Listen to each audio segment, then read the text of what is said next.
I am the hippie capitalist here at C47 Film Associates.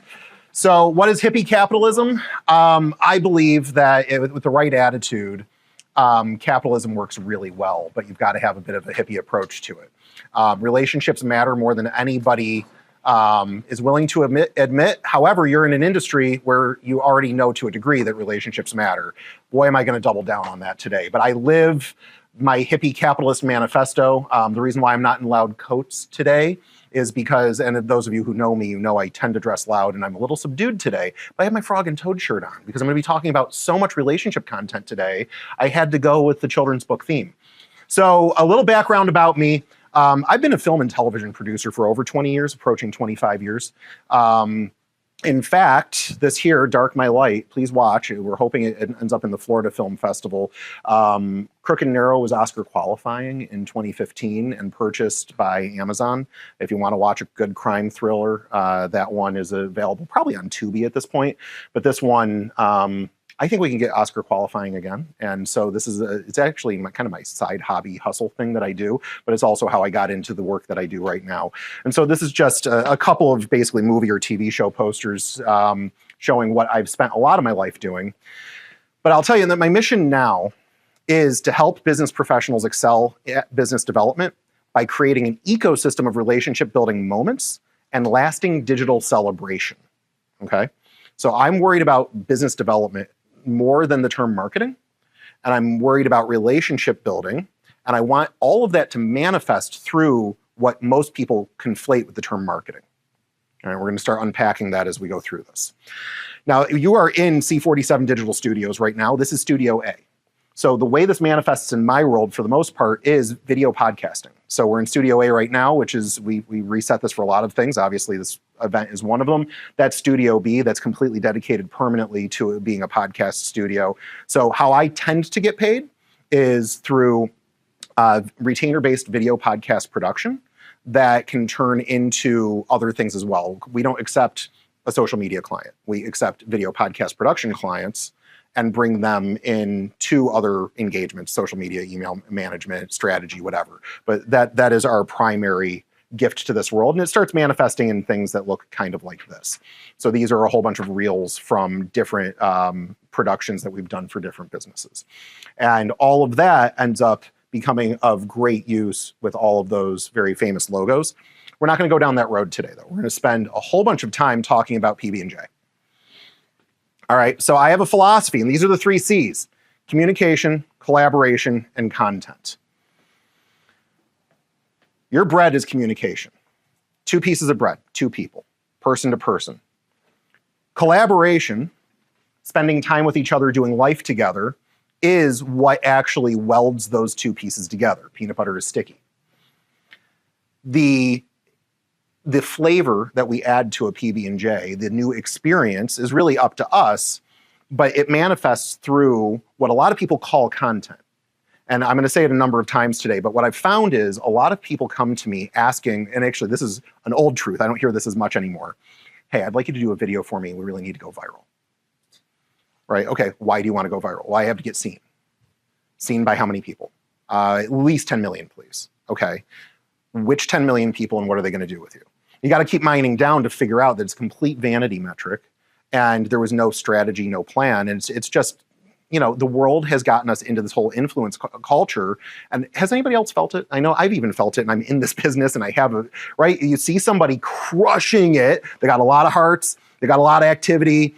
It feels like 10 people from that one post are going to want to list with that guy. And you're like, okay, I got to do more of that. But we actually don't know if it's successful at all. The person might be popular, but we don't know if it's actually driving an ROI for them. And I'd argue more times than not, those moments are blips. And so we don't see the whole story, but we feel it internally. We have an emotional response to seeing other people crushing it in content. And if you're in it to create content, there's 2 problems with that. 1, I do believe it's off base, but 2, it's a mandate on your time that is unsustainable if you're going to do what you actually need to do. Anybody here, Ken Posick, local realtor, is crushing it online right now. Yeah, KW Ken. Yep, he is crushing it online. But the secret is he hasn't sold a house himself or listed a house himself in forever, because all he does is internet now. He is a personality with a huge team behind him. He's managed to make that work for himself. But he's kind of our local LeBron James. You know, I'll never play basketball at that level, right? And I'm short, white, overweight, and unprepared. So if I said I was going to be LeBron James, we'd all know I'm a fool. But there's a whole bunch of us secretly in our minds thinking we're going to be LeBron in social media. And so he's the anomaly, and I've even been jealous. He's got a lot of views. He's got a lot going on. It's cool, but he's built a lifestyle and a construct around it. Most businesses maybe can aspire to it, but in the short term, it's a fool's game. And so we don't want to play that. We want the content to be the flavor, the unique experience that pairs with our peanut butter and our bread. Welcome, come on in. If you need coffee, restrooms, anything, all of that's going to be in the kitchen. Just help yourself, okay? There's a lot of gurus out here, and this is what I was talking about. The gurus will tell you that you need to do more social. And they will probably tell you which social and how often, and they'll give you a schedule, and it's a content calendar, and all of these things. And there's strategies where you can make it less burdensome. We've talked about it. I've been in your office talking about how you can batch your work and structure your life so it doesn't take over. And that's good. That's definitely not a wrong thing. But we get jealous of the people who are crushing it with very little metrics on whether it's going to work or not. And then we all tend to listen to some guru who's advertising to you in social media to get you to get excited and buy their thing. Well, surprisingly, or not surprisingly, this guy's going to get rich off of you. He's not actually getting rich off of any of the content he's creating. So let's do some math. It's actually voodoo math. In my opinion, relationships come before business development. This is an attitude position, right? Relationships over business development. Business development is more important than content. And content is more important than you. How many people are watching content creators right now online, and you see them, but you might not be spending time with them. It's all about them. It's their face, their ideas, they're talking at you. It's not with you. They're also not demonstrating in life necessarily what they're talking about. And so content, in my opinion, actually, we're going to disconnect that from you in a minute because it's not about you. It's about somebody else. Structurally, what we're talking about here is build relationships first, communicate well, and co-create content. We're going to unpack this for a few minutes. So, and it's going to look something like this. When you first meet somebody, you have an opportunity to build rapport, but you likely have no rapport, right? So you're going to take some time to meet them. You're going to spend some time getting to know them a little bit, and then hopefully you can move into what I'm calling the second C, collaboration. That person has dreams, visions, goals, something that you can hopefully attach to genuinely, not just because you want to monetize them, but you actually like what they show to the world, what they're about, and you can help them in some way. You can participate in that new reality. And from the relationship that you've built and the collaboration, the time you've spent with them, you can co-create. But it's about them. It's not about you. So my show, I've got a podcast called Bootstrapped Unicorns. Bootstrapped Unicorns is an entrepreneurship podcast. And I do not sit there and pontificate about entrepreneurship. Could I? Sure. My MBA is in technology entrepreneurship. I've built 5 different businesses. I've spent a lot of time. Could I pontificate? Absolutely. It's not about me. It's about the guests. John Tankersley has been on the show. Actually, if you listen to episode 6, you'll hear him walking uphill both ways with holes in his shoes through the snow to accomplish his dream. It's a very charming story. He actually got held up one time by a guy with a sharpened spoon, and the guy threatened to kill him. It's a really interesting story. That whole episode and every other episode isn't about me. It's about the guest. And interestingly, I tell every one of our clients, it's not about the show and the release of the show in social media and in the podcast ecosystem. It's actually about the time I spend in studio with the person who's my guest. For my business, I can move the needle and have real ROI by giving my guest a place of honor in my world. Now I have to fulfill the promise. They're here on a show. I can't not release it. That's part of the experience. But for me, and what my argument here is for you as well, giving an important person in your business life the experience of having a place of honor where you work on their behalf and it's not a bit about you, it's selfless, is what will build a muscle memory and a relationship that goes long-term that will monetize. Anybody ever been to BNI? BNI, okay, Business Networking International, right? So the motto at BNI is givers gain. So the whole idea is that if you give liberally to the people in the room without expectation of return, what naturally happens is you gain. This is living it out loud. So what if content happened as a natural result of building relationships with your ideal client, referral partner, and or vendor partner? What if it happened because you're doing business development? So I'm trying to detach the pursuit of content for content's sake. I'm trying to detach the idea that you have to have a whole new set of habits and skills in order to be a marketer digitally, because you're already, and you're realtors, right? How many coffees have you had this week? Like, how many times have you gone and met with somebody to build more rapport and just talk and do life? That's kind of a realtor thing, right? As I see it a lot. You're almost to content that will benefit you, and you ought to be doing it with that person that you just spent time with instead of keeping it disconnected, which so many people do. So that jealousy that we see from when we have internally, when we get to a competitor who's seemingly crushing it, let's let that go away. So let's talk about relationships and communication right now. Quality time spent with important people. This is what I just alluded to. People go out golfing, they have coffee, they eat steak. It's not memorable. I think it's broken because, again, we've stopped at something that's surface level. And I've done this. I've gone and had coffee with a whole bunch of people and it really didn't go anywhere. But there's an opportunity and there's a funnel that we're going to talk about in a minute. Don't take it as like some sales funnel, but it's a way of thinking. It's a model about how we can move people into something that's a much higher relationship value and turns into marketing. So for instance, next time somebody's going to go play golf, what would it look like if you knew that person so well that you showed up wearing a t-shirt of their face on you to show them because you know that they like to laugh? What if you had enough relationship where you can wow them in that moment? What if the next time you have coffee, instead of just leaving it at coffee and small talk, you knew somebody who you were meeting is such a theater junkie that the Winter Park Theater had some tickets that you could bring to them as a surprise because you know them so well? That business development moment is the ultimate play in marketing. It's a deeper level of relationship than most people ever experience. You'll be the kindest moment in their week, maybe their month, if you can do that. And we haven't even gotten to the content that'll come out of relationships. This is just me reminding everybody to be thoughtful.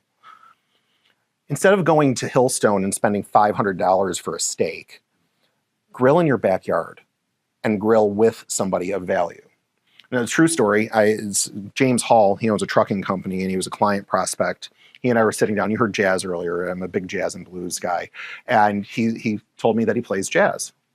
So I showed up, and by the way, that's how I normally dress for those who don't see me dressed that way. So the myth is true. But I showed up on Valentine's Day night solo. My wife hates Valentine's Day. It's so convenient. I showed up to listen to him playing jazz. It was amazing. Apparently, I'm the only person in a decade to have had a business conversation and actually follow through and showing up to hear his real heart, which was jazz. He's never forgotten it.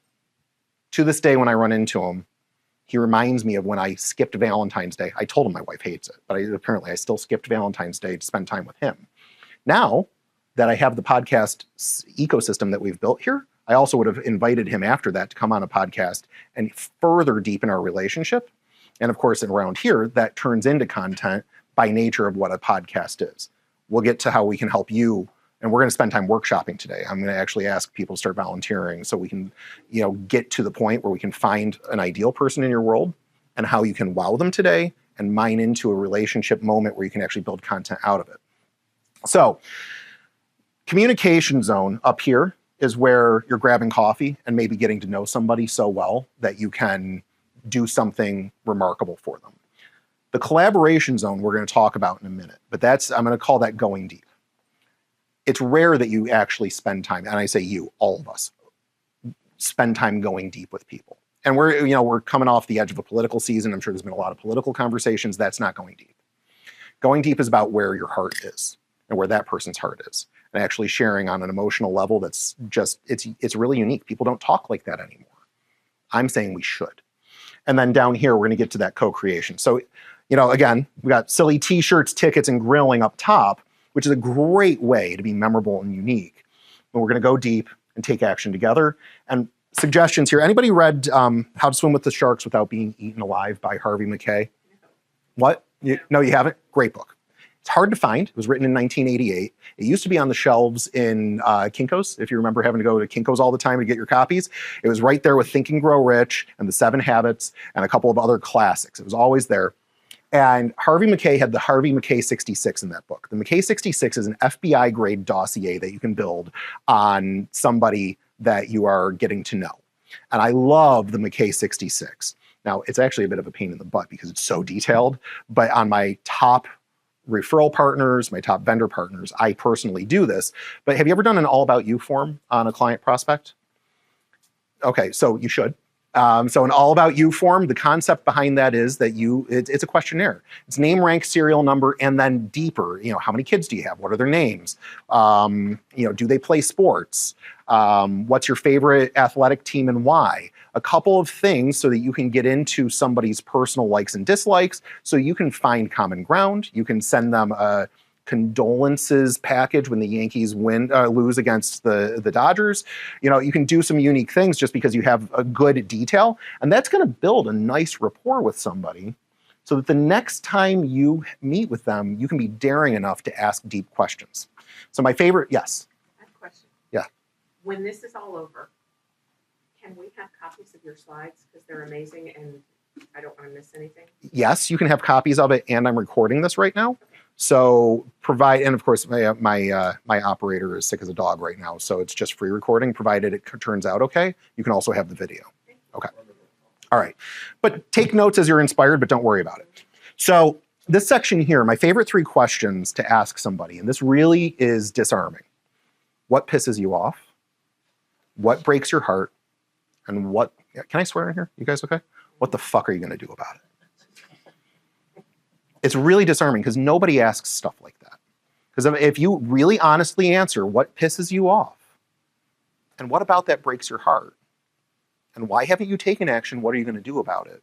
Those are challenging, those are hard, and I've had to ask myself those questions. What ticks me off is when small businesses are meandering and not growing. They're feeling lost. What breaks my heart is the lost opportunity for families to have higher income and new employees to be hired, because small business is the lifeblood of our economy. What am I going to do about it? Grow this business and bring as many small businesses in and share this information, and hopefully we get hired, but not always, and that's fine as long as the word gets out and maybe moves the needle a little bit in their business. I'm a part of a solution that's affecting families. A couple of chess moves to get there, but that's my passion. I've thought a lot about this. But I'm daring you to ask people in your world about that, because there's another dare. I double dare you to spend time in their dreams and actions and take action, not yours. Reveal their passions, participate in who they are in your content, in events that you do, introducing them to the right people and taking initiative to be the networker that I know you already are, but on that plane. It may not be about their business. I refer people, in business back and forth all day, but every once in a while I get a rare glimpse into who they really are, and I can make a connection and a referral, and that's gold for them, and it's gold for our relationship. So far, you haven't pulled your phone out and done a selfie video with anybody yet, right? Because content, and I'm killing content in a content creation company right now. It's a little bit bass-ackwards, and it's okay. Because I want us to divorce from the chase of content, chase people instead, and we're going to get to the idea that we can create content, and we have. Because if we know what really makes them tick, what their belief system is, and also if they don't have an answer to that, challenging them to rise to have an answer is a really unique moment as well. But then we can do something about it. So, collaboration with them, again, isn't about you. It's about setting tables for others, okay? So you're building this for them. And we've known this since preschool. We're supposed to share. This is what our parents taught us. That's what our preschool teacher taught us. We're supposed to share. I don't think we've been good at it as a society or business people. We've lost a little sight of that, but sharing, oddly, pays back. You just can't chase the payback. You have to do it altruistically. You got to have your brain on a little bit, right? You got to see opportunities too. I'm not telling you to not be a business person, but we've just gotten so businessy that we've missed this stuff. So we're sharing visions, goals, audiences, opportunities, and journeys. It starts with you and one other person. But what's magical about that, and I've got a number of relationships like this. I do life with one person and I realize suddenly we've just got 2 more tag-alongs and I don't know how it happened. They all fit in the conversation. It just seems to make sense. And then suddenly you've just got this group of people all doing something together, talking about it, raising each other to a new standard. It just happens, but you've got to be aware, you've got to do life with somebody in order to get to that point. So if you want to go fast, you can go alone. African proverb, right? But if you want to go far, this type of thinking will help you go far together. Now let's get to content. Take a picture if you got a phone. How the world experiences your relationships. That is the new way of thinking about content. Content is not for content's sake. It's not advertising. It is the way that the world experiences how you are having relationships. And when people see that evidence, they will be jealous. They will want to ask you questions. They will want to engage with you because of something unique. Any church folk around here? I might swear, but I'm also a church folk, okay? So, they say at church, let your light shine, right? And if you're going to let your light shine, you're not out there Bible thumping. You're not hitting somebody over the head with a scripture. You're just doing life in a way that's remarkable. And that breeds conversation and connection where you might bring up more about your individual faith. It seems to make sense, right? Content is letting your light shine on who you are. Religious or not, and I'm not talking about inserting religion, I'm just using the analogy. But when you show that, when you show the world who you are, it attracts like-minded people. It attracts people to begin to trust you. And knowing you, liking you, and trusting you is the goal that all of the content gurus tell you you're aiming for. However, the 1% or less of the internet who tries that wins at that. This is the hack to go ahead and win with or without it. That's actually one reason why we restructured my entire business. I was tired of people coming to me for these grandiose goals of going viral or landing X number of customers off of X number of spend in social ads. And I would always tell people, we can give this a try. We're going to use best practices and we're going to see how it goes. And we would have so many wins and so many losses that the losses were too frequent based on people insisting that we have to try something in a different way. This is set up for winning. So if you start with the relationships and let the content happen, you can actually withstand the marathon because content is always a marathon. It is never a race. You can't sprint to a goal in social media, in digital marketing. You have to be in it for the long haul. How many people here have $10,000 a month to spend for the next 24 months on digital ads? I don't, right? That's the type of budget that I can tell you I can get to work. And every guru out there won't tell you that part of the truth, that there's somebody with big dollars behind it. So for all of us normal people who are running great businesses but much smaller ad budgets, whatever money you have should be going into the content this way, where you're building relationships and letting the world experience your relationships through content. So can I storytell for a few minutes? Here, all right. So we're gonna go back to the 1980s. I was born in 1980. And in about 1984 or 85, I discovered, yeah, I know, I saw the eye roll, I'm sorry. About 1984 or 85, I discovered this box in my grandmother's office. All right, let's go here, go here. That box, anybody recognize it? It's not just a typewriter, look at this. You put a phone on there and it listens to the phone. And remember AOL dial-up where you hear the and all that noise as you were getting to the internet? This was the precursor to that, where you could get your MLS printed out on that piece of paper, and it was a big roll of paper, and it would keep printing and printing. I discovered that in my grandmother's office. My father worked with her too. So I would go and I would type on things and cause it to spit out a whole bunch of paper and waste paper. So I had to learn how to run the MLS as a 5-year-old, so at least they'd get some kind of a positive result on the paper. It was a really cool machine. Those are some of my earliest memories of what it meant to be in business. So I want to show you, that's my grandma. That is Lillian Pies. That handsome devil right there that I resemble is Lester Pies. That's my grandfather. In the 1960s, he fell pretty ill. He was a jail guard and he had a great pension, and that was great, for them, but it wasn't enough of a pension. So when he fell ill, they didn't have anything. So my grandmother, who is a very strong woman, did something remarkable, and she got a real estate license. And she went through the 1970s as a realtor, and realized that she could grow an office and become a broker. But she had kids. And in New York State at that time, if you had kids, it was a distraction, and they would not let a woman have a brokerage license because it would be too much. Right? Yeah, it was the 70s, right? So it doesn't surprise me at all, but it still stinks. So those two went to Albany, New York. Albany is the capital. And they petitioned to change the law so that she could become the first female broker in the state of New York. They did it. My grandmother was the first female broker in the state of New York and #1 brokerage office, if the rumors are true. And of course, I was not even born in 79, but 79 through 81, #1 in the state.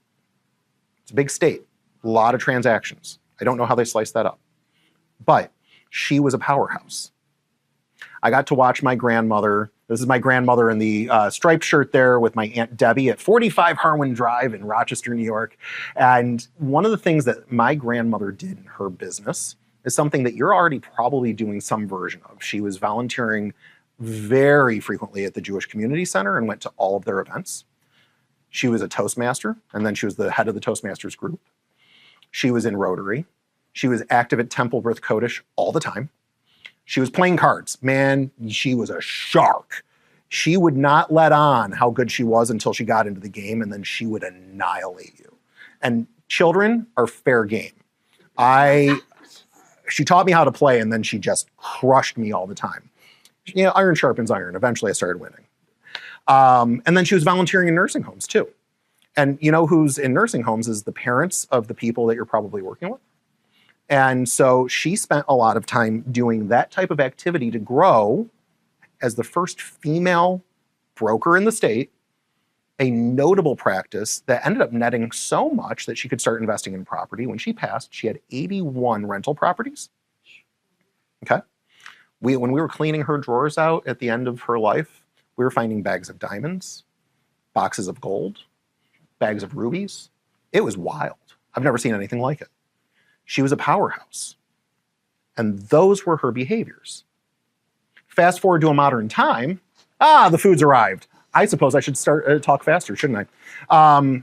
Fast forward to a modern time, and I think she might have been very curious about social media, but it doesn't really fit. So her behaviors, she was about community participation. That was the beginning of relationships. Then she would spend time taking action with others. She was collaborating in all of these different settings. Building a reputation. How many get work through word of mouth? Right? Okay. So word of mouth has always been the engine for real estate. Always. So now if we extend to the model that I'm proposing to you, we've got relationships and communication, same concept. It's community participation. It's getting in to meet people for the first time and maybe a handful of times so you can build rapport. You can make them smile. You can make them laugh. You can do a wow moment. And I have a lot of fun theories on wow moments. If anybody is struggling to figure out wow, talk to me. And then you collaborate. You spend time with others and you do life together and you mine in and figure out who they are. Why are they volunteering at the nursing home? There's a why there. Find it out, figure it out. And then that content, that co-creation is based on their passions, not yours. And, you know, I've discovered for myself that content is a reputation accelerant. That's how we need to view it going forward. Content is no longer advertising in your world. If you call it advertising, you're going to be focused on the wrong things. It is a reputation accelerant. And unfortunately, somebody in this room, maybe I'm watching eyes, I don't think anybody's on this page, but you know, you might say, I know, that's why I want to be an influencer. Nope, that's not right. So being a digital influencer, in my opinion, or at least aiming for that, if you land that, cool, milk it for all it's worth. I love the idea of having 10 million people follow me because they think I'm that cool. But the truth is, chasing that is, I interviewed for 2 hours the head of schools, the superintendent of schools for the Cleveland School District back in 2017. Saddest thing I've ever heard. They did a survey of all of the kids in the schools, and in the category of males, 8th grade to senior year, the #1 career goal was NBA All-Star. A less than 1% shot at being an NBA All-Star. Their fallback, their #2, was rapper. Number 3, there's a couple hundred options here. Engineers, architects, real estate, mechanic, you name it. A couple hundred options was the write-in. Influencer. Got to number 3 out of hundreds, if not thousands of boys. They all uniformly were writing an influencer. They're aiming for 1%. Our society is aiming for all of us to be 1%. But instead of being an influencer, building influence person to person is a noble pursuit, and it's extremely doable. So celebrating people digitally becomes an extension of you. It's an accelerant to your influence. The whole point of this conversation is what worked for Lillian Pies to be the number 1 in 1980s is the very same thing that's going to work in 2025. I can't predict where the market's going to go, and I know it's been really hard on all of you for the last probably 12 months. The only way anybody in the real estate industry and the mortgage industry, I think title's a little bit different because real estate and mortgage just lean on title. I mean, their market is you. So I don't know if I would include them, but the end consumer engagement, which is real estate and mortgage, is going to survive on going back to our roots, going back 40 plus years and realizing that content was a distraction unless we leverage it in the right way. Communication between two people, it's the bread. The peanut butter is the collaboration that bonds you together. Your content of your character and theirs together is the flavor that you add to the sandwich. And now that we have these damn things that I really, I almost wish they would go away. And again, that would kill my entire business. So I know what I'm saying. You can put the evidence of that character, that relationship out to people now better than ever and build, frankly, jealousy from the crowd that they want to interact with you. That's the goal. This here, take a picture of this. This summarizes everything we just talked about here. It's the funnel where you get to know somebody, you learn about them, but not necessarily what makes them tick. You start asking really deep probing questions, spend time getting to know who they are and what they represent in this world. And that's when you start taking action on content and co-creation. This might actually be a little uncomfortable. A lot of people don't do this. Now, who are you going to do this with? You do have to be discriminating. You can't do this with everybody. It's not even possible. You're still going to hand out business cards. You're still going to go to events. You're mining the universe for the ideal referral partners that you can bring into your world. And if you don't know who your referral partners are, we can have a separate conversation about that. But referral partners are critical because those are the likely people you want to spend the most time communicating with, collaborating with, and co-creating content with. And it's not all business-minded content. It's some of the other stuff that builds the real bonds. I like high-tier vendor partners. In my world, I might have somebody who's a specific type of graphic designer. I might have somebody who's a specific type of media buyer. And they get requests like, hey, can you help me build a podcast? Hey, can you help me create a video? They're coming to me, so I need to spend time with them. Community influencers are already a great target for you. If you can get the mayor of Winter Park on your side, you've just done a very good job at building a good connection. So that's the type of person I would also covet if I were in your world. And then past clients, you probably have to do the quality version of the 7 Levels of Communication, Michael Mahar's book. Anybody read it? Okay, good. I'm glad you have. If you haven't read it, go find it. If you haven't read it recently, read it again. Great stuff for realtors. And there's definitely a structure and a system for reaching out to people. But the ones that I'm very curious on your behalf is who in your world who is a past client, so they've already had a great experience with you from a business transaction side, also has a sphere of influence that you might covet. That's the person that you need to reach out to more and see how much time you can spend with them. And you can ask these deep questions and build a relationship with them on a whole new level. That's the play I would love to see each and every one of you attempt. Because I really think that's what's going to be the difference between you and everybody else in 25. It's not going to be how much content you can put out there. It's going to be how much relationship can you build. And then it's almost not even important to build the content, frankly. If you're doing steps 1 and 2 really, really well, step 3 is a glorious extra to go ahead and celebrate what you're doing with the other people. That's cool. It's really good. Thank you. That's the whole talk. That's it. So it's amazing how much silence I have in the room. this you could have fed back at any point, right? That's okay. I didn't really say that, but we're all here just chilling. Who's got a question? Who's got a comment? Does any of this resonate? You got a smirk. What's your smirk? What are you thinking? It's like a truth bomb. I mean, really, this is what we all started building our business off of this. Right. And then somewhere along the way, you see what everyone else is doing and you try to replicate that. But if you just stay true to yourself and you keep doing what built it, it's going to continue to grow organically and then it will explode. It's really what really happens. Yeah, I think the content jealousy that we've all experienced is just somehow filtered in a way where, and it's not just real estate. Like, it's convenient. I know, Thomas, I'm happy to be talking to you guys, but go pick an industry, name it. Somebody in their office, somebody in the marketing office has gotten a whole bunch of things backwards. If it's a small business, and of course, my definition of a small business and yours are probably aligned, but the government says anything under $25 million annually a year is a small business, and anything under 500 employees is a small business. Those size businesses operate at a kind of a different thing. Because they're at scale and they have these big budgets, they can play in a different world. But the individuals within the business still would do very well to live like this. Any salesperson in a major business should be doing their life like this. Maybe the whole business itself, writ large, has a massive budget and they're placing big ad buys and they've got a Super Bowl commercial, fine. That has worked for a ton of businesses.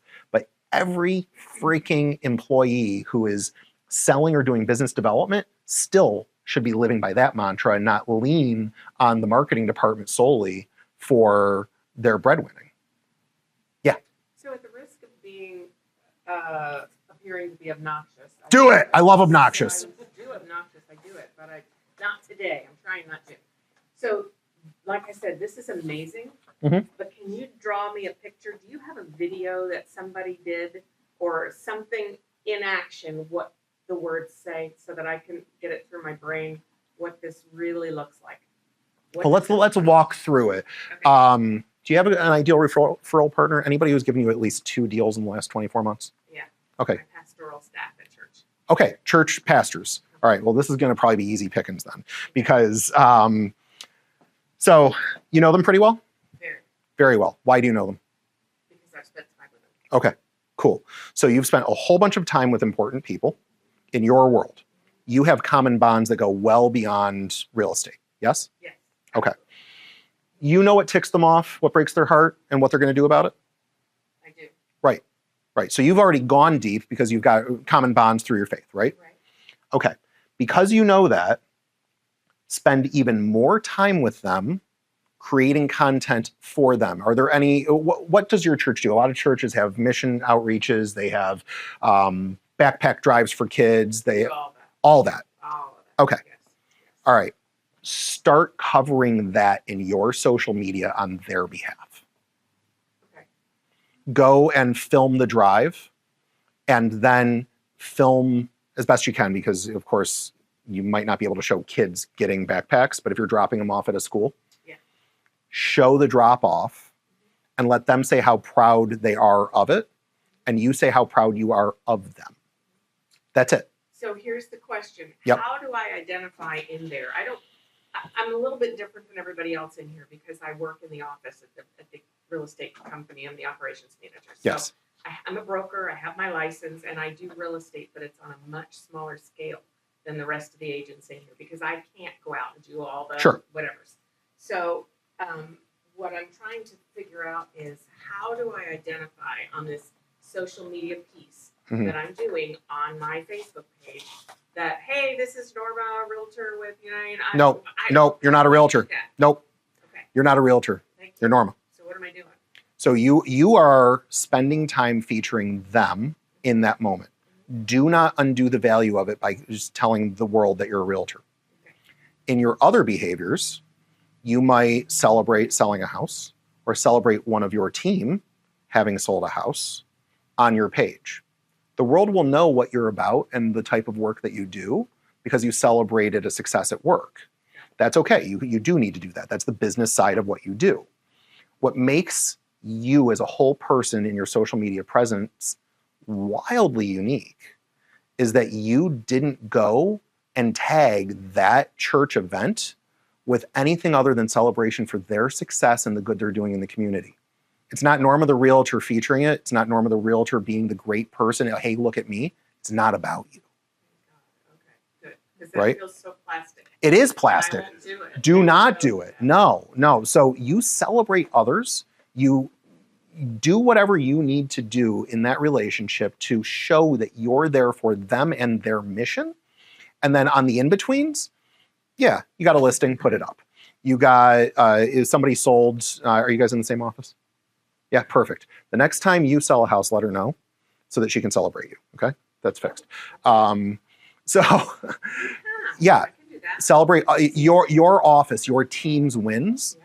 The more people see you in your social media being you, but at a whole higher level experience. I figure every person out pretty fast. When they talk about, you know, their work and what they do, I know what they do. I don't usually need reminded. The ones I want to go back to are the ones that I've found impressive. Why would I find you impressive? Probably not because you sell a lot of houses. It's probably because of the content of your character.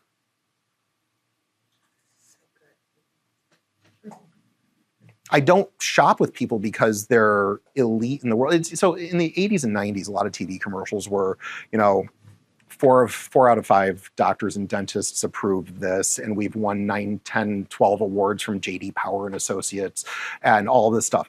I don't care. I don't buy a car because of J.D. Power and Associates. I don't even know who they are. It doesn't matter. When I buy a car, I buy because it looks cool, it's safe for my family, it checks the boxes of whatever type of transportation I'm looking for, and I believe that the salesperson and the service staff are going to be present, available, and care. That's why I buy a car.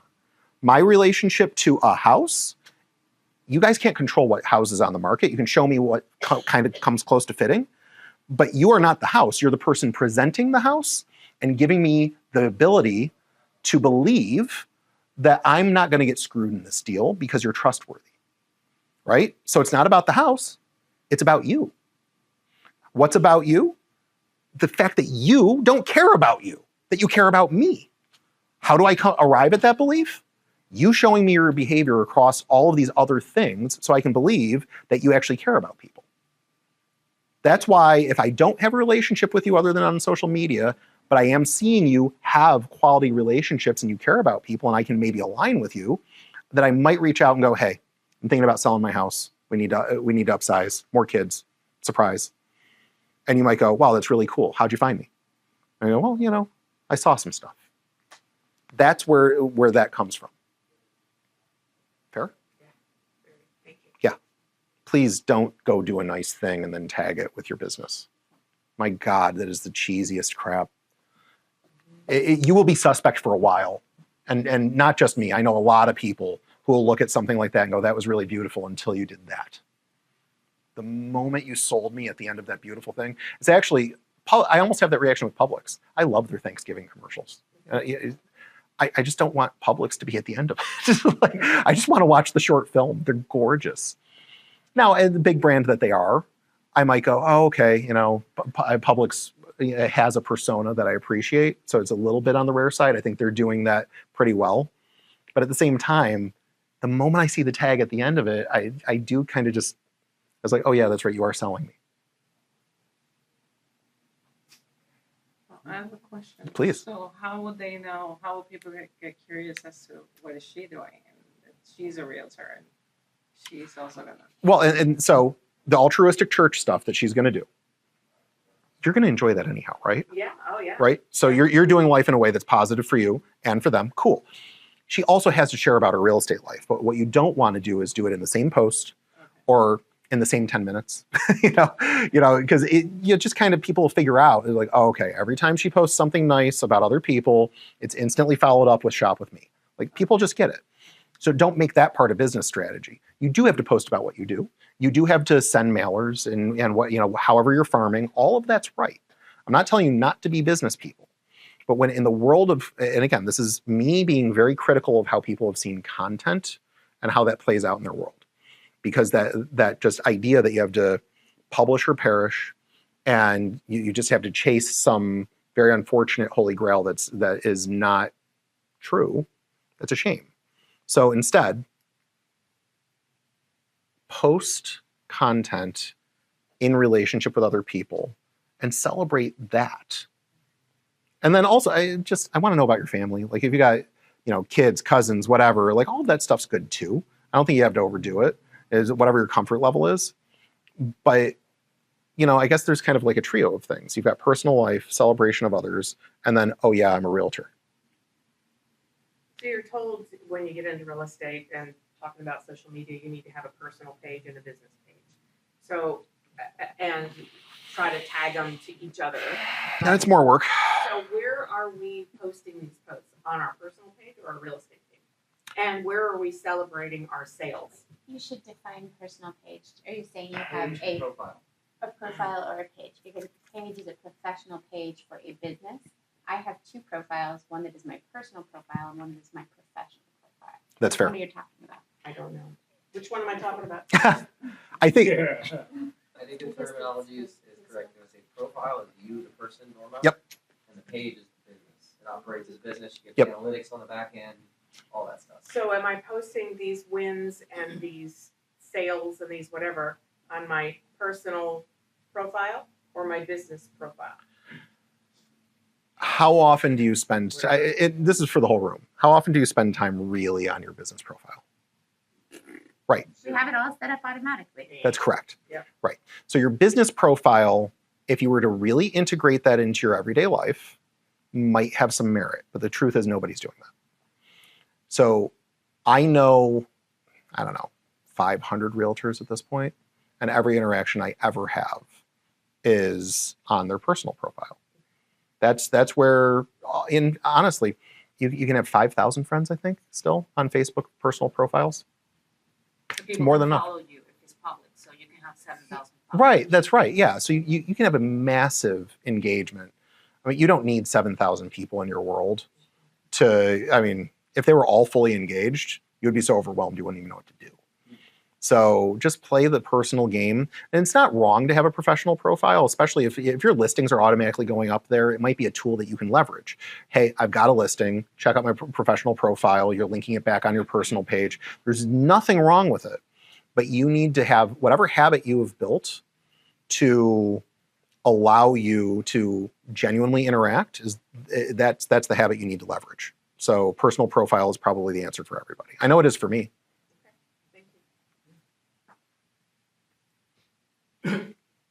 Anybody struggling with this? I mean, I know you were for a minute. I think we've unpacked it for you. Anybody else going, yeah, I don't see it? Yeah. Question for you. Sorry, and we can go back to that. But do you personally or recommend a different strategy for each social media platform? Facebook, Instagram, TikTok? Yeah. Okay. How much money and time you got? Because this is the hard truth is that is an incredible amount of work to try to have a different strategy on each platform. It is exhausting. I don't even let our own clients do this. So let me tell you about the structure of what we do in here, okay? This might be informative. Clients come in for a half day. They go into either studio and they're going to interview people for a half day. Now, some of our clients do it quarterly and some of them do it monthly. The monthly ones are going to do a much longer show. They can fit a 40, 45-minute show in, and they can do a string of them over the course of 5 hours. The quarterly clients are going to do it at where it's about 20-minute shows, and they'll get 10 to 12 of them in, and then we release those for them every week, quarterly, after editing. Don't worry about the calendar so much. If you look at a whole year, they're getting about 40 to 48 shows, and then during the monthly process, they get a full 52. As they're doing that, their job is to bring people in who are high value referral partners and vendors and all of that. They've identified those people, bring them in as guests. Think about that ecosystem. Hey, would you like to be on my podcast? Sure. Why? Well, I think you're interesting and you've got a voice and I think you need to be able to share it. Can I interview you? Oh, sure. Cool. We'll reach out and schedule it. I've just complimented them and I got to have a follow-up to officially schedule it. Then I have them on the show. That's 3 awesome touch points. Now we have an amazing conversation on my show and that's just sitting here recording. From there, I have to thank them that night. And not only do I thank them, but I probably do it pretty specifically. That thing you said about the thing, oh my God, thank you so much. I can't wait till the world hears it. Then you release it and you celebrate. So you're celebrating somebody about their expertise and their voice and hopefully what pisses them off, what breaks their heart, and what they're going to do about it. And you're giving them a place of honor. and you're giving them free advertising. That's a really nice play. And then we release it the same on every possible platform. Goes up in full on YouTube, the audio unedited, well, it's edited, of course, it's clean, but it's not different than the YouTube experience. Goes on 12 podcast outlets, iTunes, Spotify, iHeartRadio, all those. And then we use AI here a lot. We use AI to identify anywhere between 3 and 10 short clips from these episodes. We let it find the in points and the out points, and then we go edit those up and turn them into shorts. So as soon as they're vertical video, it's the same thing on Facebook, same thing in Instagram. If it's under 1 minute, it'll go on YouTube because it's all roughly the same thing. Our clients who are spending anywhere between $1,200 and $3,000 a month with us to be able to pull this off could not afford to pay us, most of them couldn't, one could not afford to pay us to get completely individual execution on all platforms. It's really expensive, it's time consuming for us, and they're outsourcing all of it to us. So now, remove my company from the equation, and it's maybe just you and one of a couple of people at the same time. Can you muster the energy to do it, right? So don't fall prey to it. So my suggestion is always find a primary platform that fits for you and make sure it fits for your ideal audience. If for some reason, let's say everybody you're after is a first-time home buyer, Facebook's probably not your play, right? Because Instagram is far closer to first-time home buyer, and maybe the TikTok world is far closer to first-time home buyer. Be real about that. It's a lot of vertical video that you could likely post in both locations. But if you decide to have a Facebook habit as well, don't apologize for it. Take that same thing and go ahead and let it go to Facebook. No harm, no foul. But don't do a different behavior over there because, frankly, it's all about your capacity. Don't put an unfair, unfunded mandate on yourself. Do something of quality. Hopefully you're doing it in a way where you're celebrating with other people and you're taking some notes on this. I do believe in this theory. But start where it matters most. And if it fits in some other places, you're not going to offend people. So just go ahead and get it in those other places too. All right. Now, if you grow a team that has 80 people under you and you've got ridiculously sick cash flow, call me. We can figure this out together. But until then, I think that's your answer. Can you define vertical video? Yes. So, more soapbox. Anybody ever see an old YouTube channel called Glove and Boots? It's yes, right? Really sarcastic puppets, sometimes a little bit inappropriate. And they have a whole video about vertical video. This is vertical video. And they were explaining that when God made humans, he put their eyes this way. And it was their PSA explaining that until your face gets rearranged, this is inappropriate. However, because our hands do work this way, and cell phones are almost vertical always, all of the systems out there have opportunity for you to film vertically and post vertically. This is vertical video. This is traditional video, but some people now, God help us, call it horizontal video. So you were just being literate. Or Literal. I was being Something no, it's not like there's an industry vertical you're talking about. Vertical video is literally vertical video. Yes. So yeah, Facebook stories, Instagram Reels, Instagram stories, TikTok, YouTube Shorts, all of those are vertical in nature. And if you have the right duration, you could potentially post on all of them. The most limiting one is YouTube. YouTube is up to 60 seconds. And a couple of challenges with that. It's hard to say something of value in 60 seconds. Most things that are intellectual, and real estate is largely intellectual. If you were just going to explain your opinion about where rates are going as a mortgage person, it's going to go over 60 seconds. It's likely not going to fit. And they know that. And what they want you to do is spend time editing to make it as awesome as possible and bring it under 60 seconds. But now it's more work. So, but I will tell you also, YouTube conversions of views is like 10x if you can muster the ability to do a vertical short on YouTube as opposed to a horizontal standard video. You know, if you get 20 views on your standard video, which still can move the needle for you, you'll probably get 200 plus if a similar message was shortened to under a minute in shorts. But again, shorts would have to be literally vertical. Can I help with anything else? Is anybody going to actually try this? Or are you going to actually go and start asking yourself, who are my referral partners? Who are my high tier vendor partners? And then would you have the guts to start asking these deep questions to figure them out? I was a little worried, honestly, because I mean, I have people pay me a lot of money to sit around and talk like this until I can get them to actually start asking deep questions. So I wasn't sure if I was going to get a whole bunch of gasps and like, hey, where's the food? Can we end this? So I just, in all seriousness, is anybody going to have the guts to start going deep with people? Yeah, I mean, this is just Ford, a deeper version of Ford. You know, when you ask the Ford questions, trying to build relationship. And that Ford questions? That's one I don't know. There you go. So Ford is 4 things you can pretty much talk to anybody about: family, occupation, recreation, and then D is dreams, but we call it M, motivation. Okay. Form. So like, hey, how's your family? How's the kids? How's the wife? Whatever.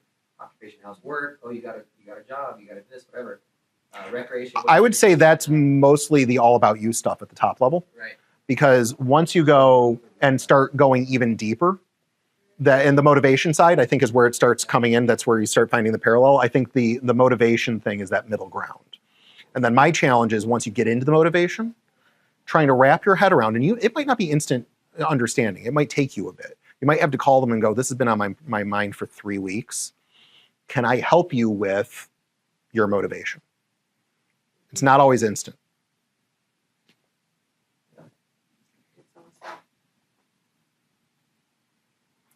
I've been watching your wheels turn the entire time. What's on your mind?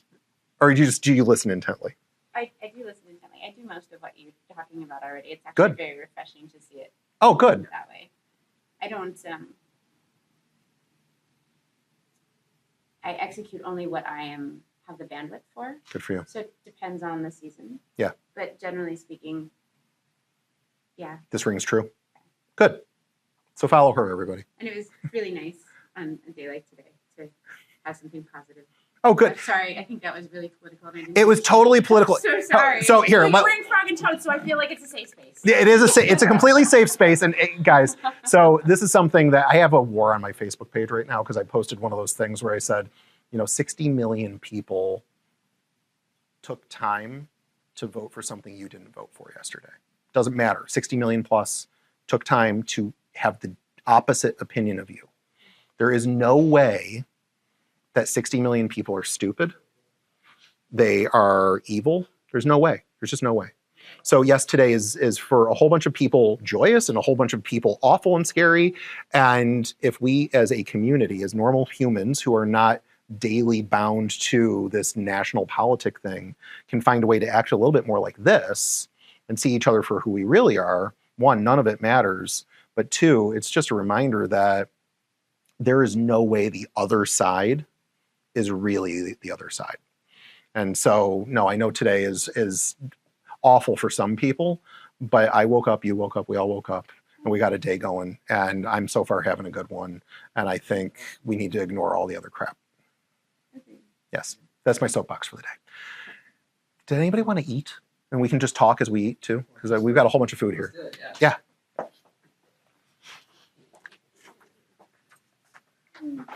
And I want to make sure that every one of you have my contact information, because I've found that with things like this, there's a question that lingers that shows up about a day or